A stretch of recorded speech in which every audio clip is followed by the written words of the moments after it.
So we're going to be talking about building software prototypes using AI tools, and the programming language of choice, of course, is Python.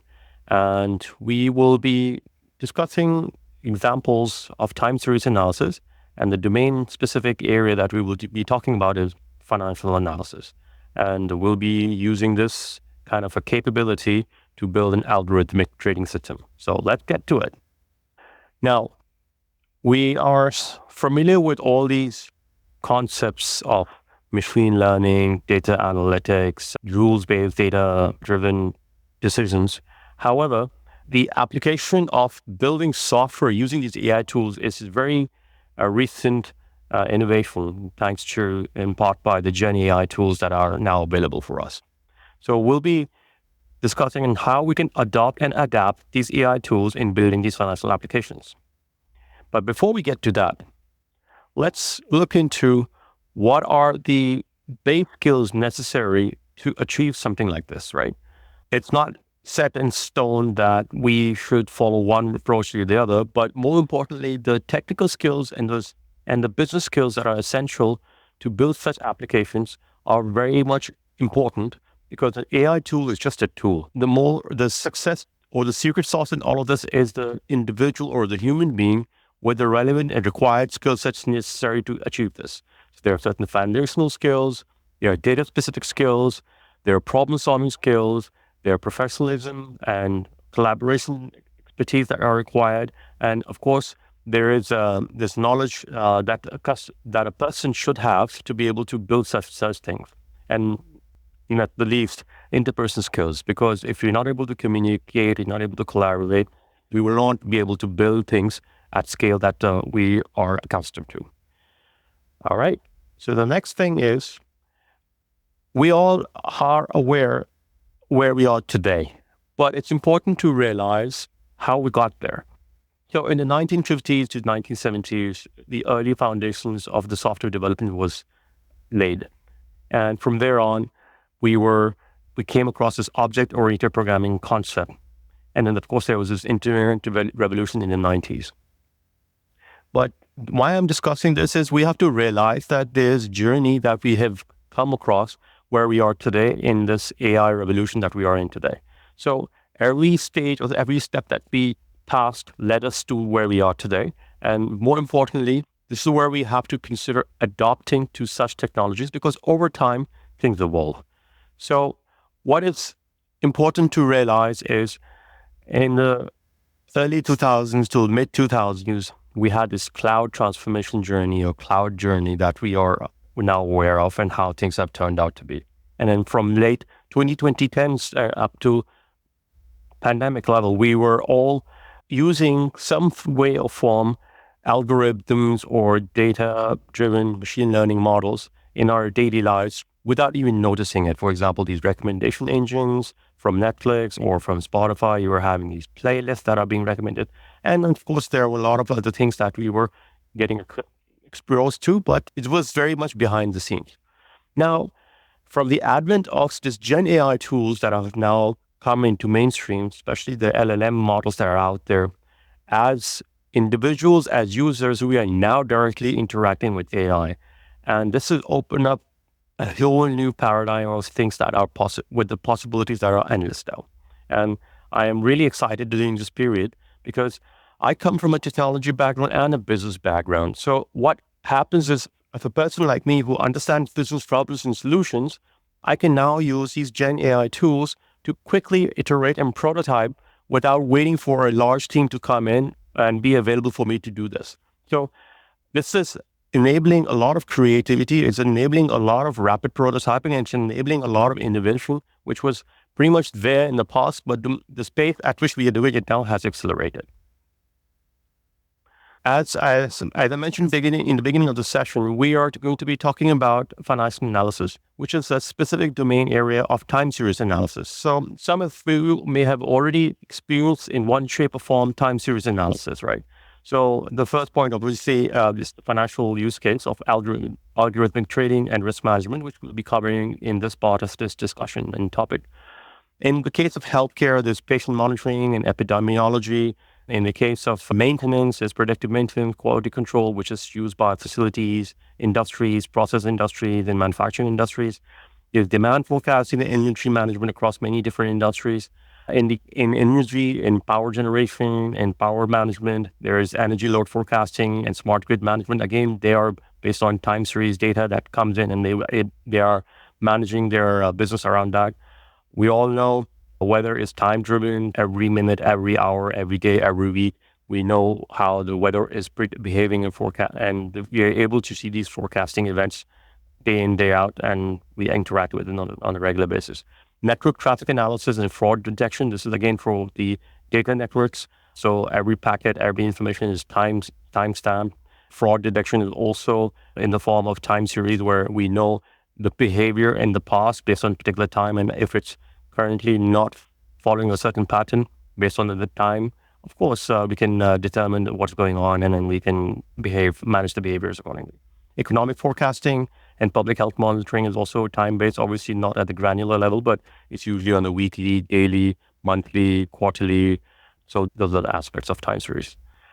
By the way, if you see there is a LinkedIn link or details, if you have any questions around any of these topics, feel free to drop me a note on LinkedIn, and I'll be happy to respond to that.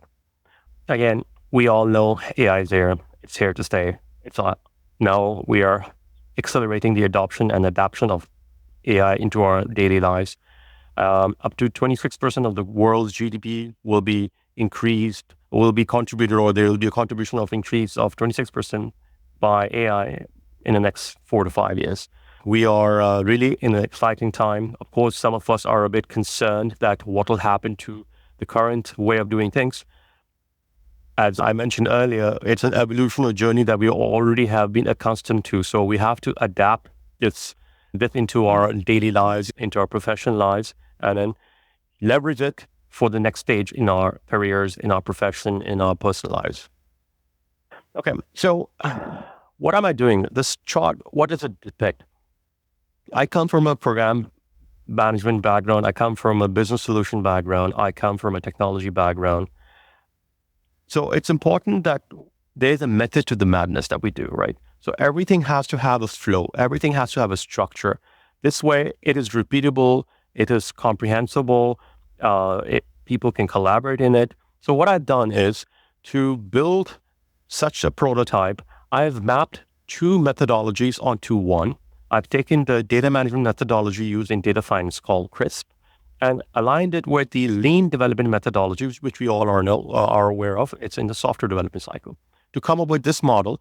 However, why I'm doing this is I'm training my GPT, which I will talk later on, to recognize that this is the flow of information, this is the flow of the method of interaction that I want it to follow, so that there's a repeatable discipline in the AI model that I'm training to help me develop this prototype. We are aware that sometimes AI models, and especially in the case of LLM, they can hallucinate, they can go into different directions. I want to give them a precise context of how I want to get things done and use that as an approach, use that as a method to give me the output that I want.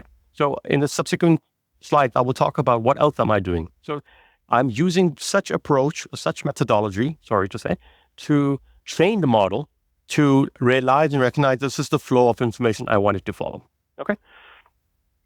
Moreover, what I'm doing is I'm training the AI model for them to develop the software prototype that I require, realizing the real world structure that we are accustomed to and which works. So why reinvent the wheel when we know a structure works like this? So I'm giving a team structure, assuming that there are multiple team members involved into a program, into a project, and they're building this prototype. So I've trained the model to realize and recognize that this is the team structure.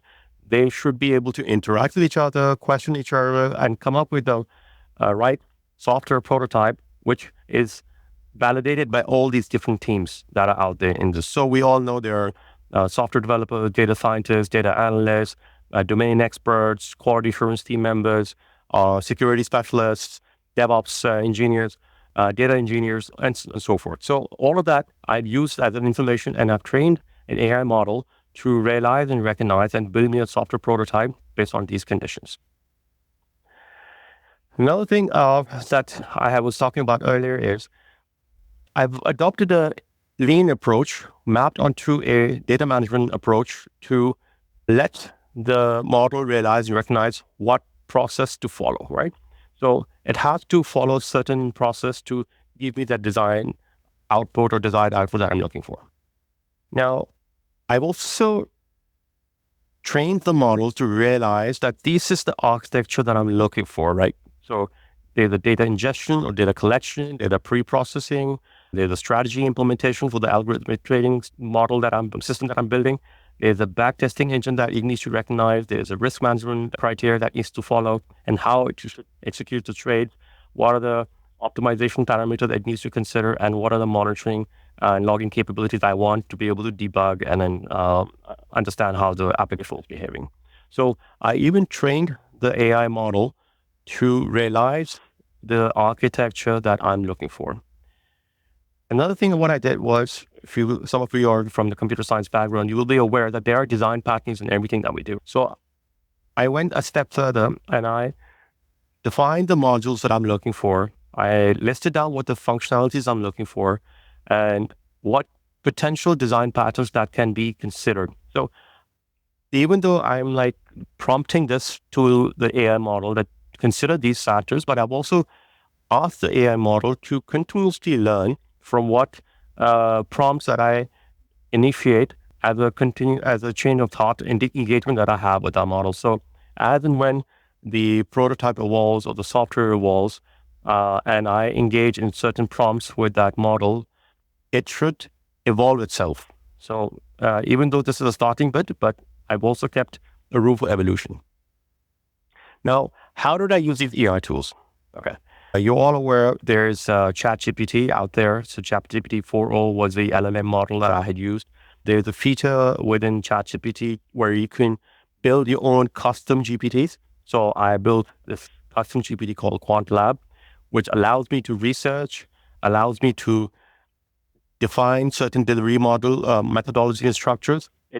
I can do this, use it for requirements analysis. I can use it for solution architecture design.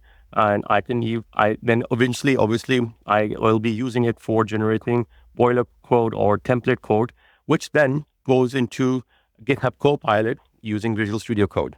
So in GitHub Copilot, the code that was generated by QuantLab built using the GPT-4o LLM. Now in GitHub Copilot, the interface I'm using is Visual Studio Code.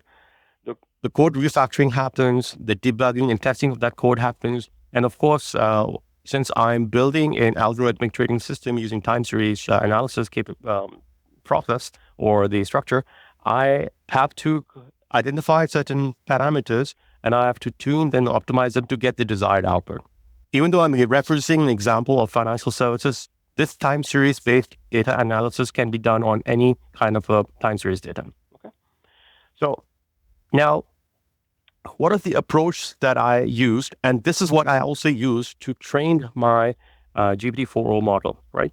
Using GPT-4o LLM, I provided certain training data. I'll talk about that. I did prompt engineering and I trained it using certain prompts, which I will showcase to you. And more importantly, I also provided a contextual input. Now, this contextual input is historical data, which is the time series data, for it to realize and recognize what it's doing.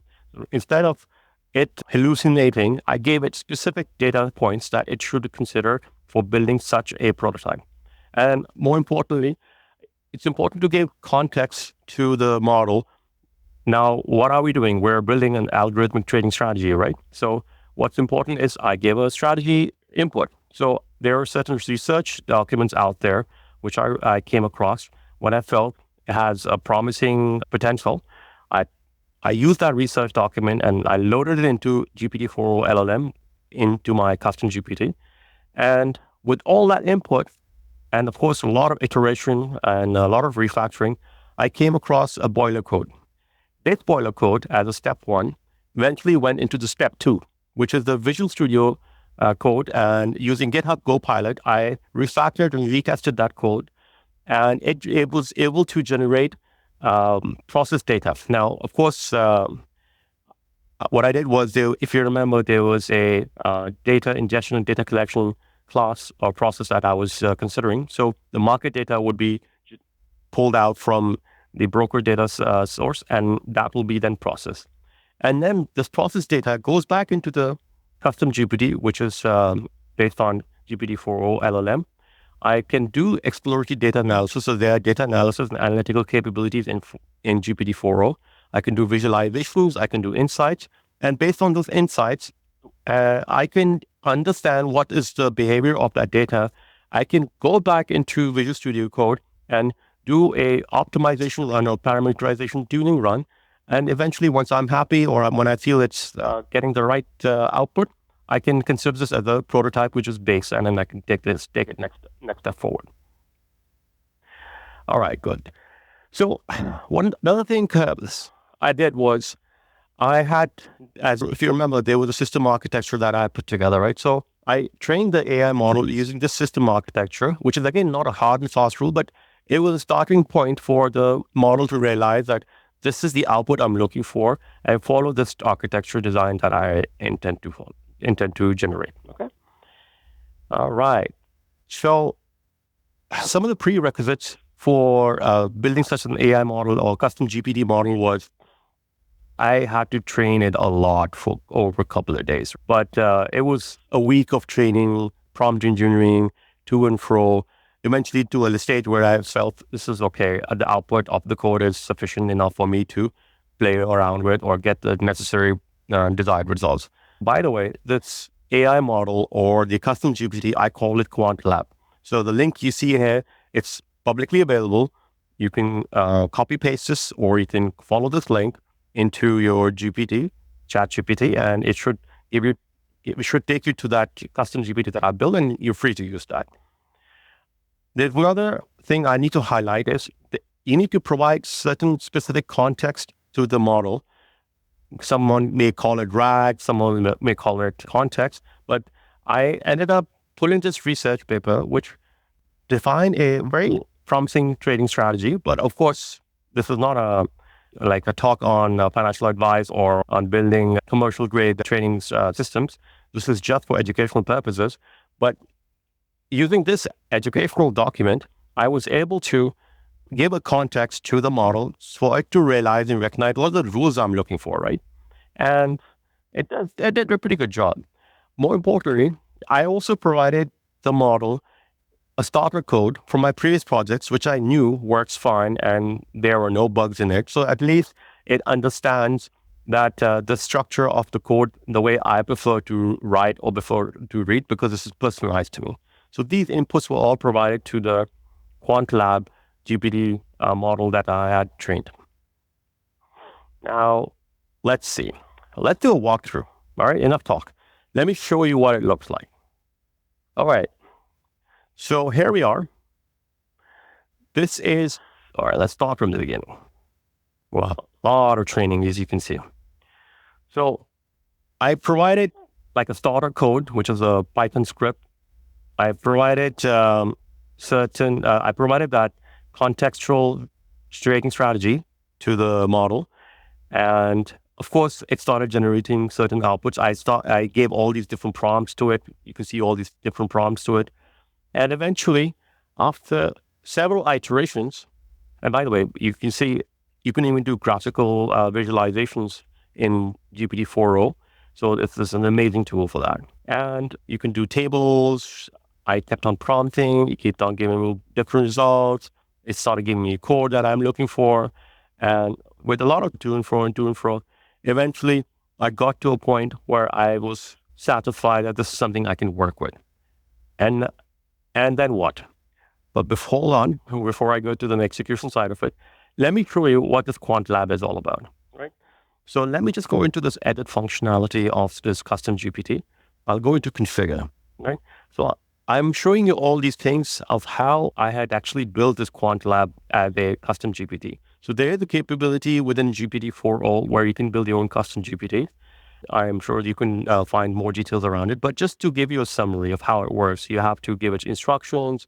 There are certain conversation starters. There are certain knowledge inputs that I have provided. You can see it over here. And if you remember, these were the diagrams and charts. So I gave it tabular information. I gave it visual information. So it was able to read and comprehend what I was expecting from it. And of course, there were a lot of prompt exercises or prompt that I had provided to it. And it eventually ended up giving me the results that I was looking for. All right. That's QuantLab using GPT-4o. Now let's go to Visual Studio. All right. So in Visual Studio, eventually what I did was the code that was generated using QuantLab. This is a Jupyter notebook, by the way. I could transfer that code over here. Of course, I executed some of the code to make sure there are no bugs and everything. And more importantly, I was using GitHub Copilot to refactor some of the code to give me, let's say, for example, here, I asked it to give me a project structure of how my project should be structured, right? So this is using Python scripts, but eventually I moved on to Jupyter Notebook because of ease of execution. So I had some preferences around that. And so all my configuration document or configuration files, a configuration is kept separately. I did not want to put it into the code. So the way I designed it was, tomorrow if I interface this code or this application with another front end, the JSON file will be able to take all that data inputs that are necessary for it to take the capture user-driven parameters from the user and configurations from the user, and then it can then dynamically update my code or my trading strategy. Okay, so that's how I use JSON over here. Yeah, so you can see there are certain code that's been generated. I'm doing certain prompts, and this was a very recursive and refactoring exercise that when you get to a stage where the code is sufficient for you, then obviously you can start. But in the field of technology and IT, we're never happy. We always want new versions, new features. So it becomes a very fun exercise where you're interacting with the GPT and you're telling it what you want next. And then over time, you build things which you like, and then you take it from there. So a lot of to and fro using GPT-4o, and of course go to GitHub Copilot to eventually get to a stage where I'm happy with the current structure of the code, and it's giving me the desired outcomes and outputs that I'm looking for. And yes, so let's get back to where we are. Now, for me to wrap up things over here, it's a new world altogether. It's a great world altogether. Especially in the field of data analytics and AI, it is being democratized to a lot of people out there who were a bit skeptical or concerned about using these tools, because now these LLM models that are out there makes it so much convenient and easier for a business user, a technical user to collaborate, to build prototypes or build applications in a very natural way of doing things the way human beings do it. And also for software engineers, it is an amazing capability which significantly improves their productivity in generating new innovations, new technologies out there. So I look forward to this next evolution of AI that is out there. We have to adapt to it. We have to adopt to it. And we will be this is a very good direction that I feel. I'm fairly confident that I'm going to be taking a lot of benefit from it. So go to the QuantLab GPT, custom GPT that I built. It's free to use. If you have a GPT-4o subscription, you can easily access it. And if you need any assistance or any guidance, please reach out to me on LinkedIn and I will be able to help you. Thank you so very much. All the best with your journeys.